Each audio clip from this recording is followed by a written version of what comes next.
ఉమ్మడి నెల్లూరు జిల్లా అక్కంపేట గ్రామంలో నారప్పరెడ్డి సామాజిక కార్యకర్తలుగా మారారు. ఎన్ఎస్ఆర్ ఫౌండేషన్ ద్వారా గ్రామాల్లో మౌలిక వస్తువులు, విద్యార్థులకు ఉన్నత ప్రమాణాలతో కూడిన విద్య అందించి ఆదర్శంగా నిలిచారు.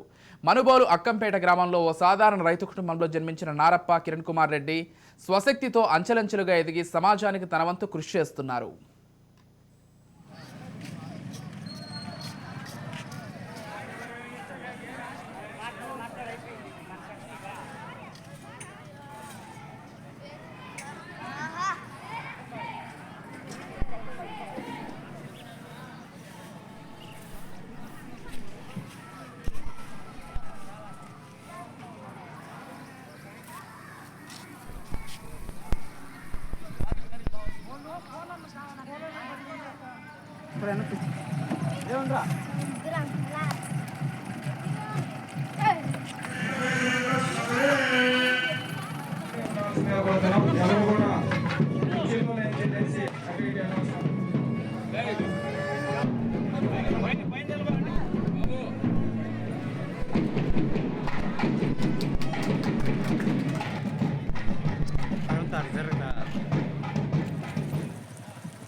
ప్రయత్నించడం జరుగుతుంది అని చెప్పి ఈ సందర్భంగా మీ అందరికీ మనవి చేస్తూ